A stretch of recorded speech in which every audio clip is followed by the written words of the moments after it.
Hi friends. छोटा जब मैं 9 क्लास में पढ़ा उसका बाद माध्यमिक दिया। माध्यमिक देने वाला 98 में मैंने क्या किया, एक बार मैं एक डिफेंस का लाइन के लिए कचरापाड़ा बीआरओ गया था, कृष्णागढ़ होते हुए। तो ट्रेन में मेरे को टीटी ने पकड़ लिया। जब कृष्णनगर स्टेशन से उतारा, ट्रेन टीटी पकड़ लिया, बोले भाई टिकट दो। उस टाइम टिकट की रेट था 5-6 रुपये कुछ। तब मेरा पास टिकट काटा नहीं, पैसा तो था। तो ट्रेन आ गया था कचरापाड़ा स्टेशन में, जल्दी में चढ़ गया और आ गया। उस टाइम टीटी पकड़ा, फिर टीटी मेरे को हाथ पकड़ लिया, मेरे को छोड़ भी नहीं रहा था। फिर मैंने दिमाग लगाया, बोला मेरा सब दादा है, दादा আছে। বলছে কোথায় দাদা? আমি বললাম ওই তো বেরিয়ে গেছে গেটের সামনে দিয়ে। বললাম ও দাদা। তা ও দাদা যেই বলেছি, একজনা বাইরে দাঁড়িয়ে গেছে।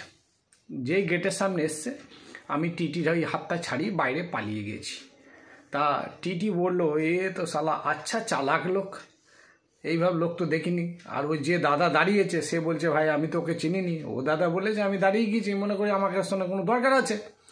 তা দেখেছেন তো, বোকা বানানো যায় মানুষকে, কিন্তু বোকা বানালে নিজেও একদিন বোকা বানতে হবে। তা এভাবে আপনারা করবেন না। তখন খুব অভাবই ছিল, ওর জন্য করা হয়েছে। এখন তো আর অভাব নেই। তা যাদের অভাব থাকে বা যাদের এই যে পয়সা কড়ি টান, তারা কিছু কিছু ক্ষেত্রে ভুল করে বসে। তারা নিজের ইচ্ছাকৃত করে না, কিন্তু হয়ে যায়। ওটা মানুষের সময় আসে যখন, তখন ওগুলো হয়ে যায়। এগুলো থেকে আমরা একটু এখন দূরে থাকি। যে আমি যা ভুল করেছি, সে ভুল করেছেন আপনারা করেন না। আমি আপনাদের শেয়ার করলাম টিপসটা, ওই যে টিটির কাহিনী। তা যাই হোক, আপনাদের যদি আমার এই ভিডিওগুলো ভালো লাগে দেখবেন আর এনজয় করেন, হাসি খুশি রাখেন, হাসি খুশি থাকবেন আর সবাই ভালো থাকবে, এনজয় করবেন। সব বিকালবেলা সকালবেলা মর্নিং ওয়াক করবেন, পিটি করবেন।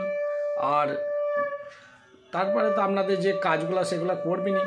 বিকালবেলা একটু গেম খেলার চেষ্টা করবেন, কেন গেমটা আপনার মনের স্ফূর্তি বা স্ট্রেসটাকে কমিয়ে দেয়। ওই গেম আজকাল দেখি আর কেউ খেলে না। আমি একদিন মাঠে গিয়েছি, মাঠে দেখি কিছু কিছু ছেলে পেলে ওই গেম খেলছে, আর কিছু ছেলে পেলে সাইকেল রেখে জড়োকে ফোন নিয়ে খেলা করছে। ওখান থেকে একজনা বুদ্ধি লাগিয়ে ওই সাইকেলটাকে একটু সরিয়ে দিয়েছে, আর সাইকেল খুঁজে পায় না। তাহলে ফোনের দিকে মানুষের বেশি গেমের দিকে নেশা নেই। তাই এবার জড়োকে কেউ বসবেন না। যে কোনো জায়গায় বসার আগে চেক করে নেবেন আশেপাশে কেউ তো নেই। আপনার জিনিসটাই গায়েব হয়ে যাচ্ছে, আপনি জানতে পারছেন না। এইগুলো থেকে আপনারা একটু দূরে থাকবেন বা ওগুলো ফলো করবেন। আপনার আশপাশ এলাকায় কে কে আছে সেই টাইমে। একজন মানুষ যদি আপনার পাশে আসে, তার আসতে একটু টাইম লাগে।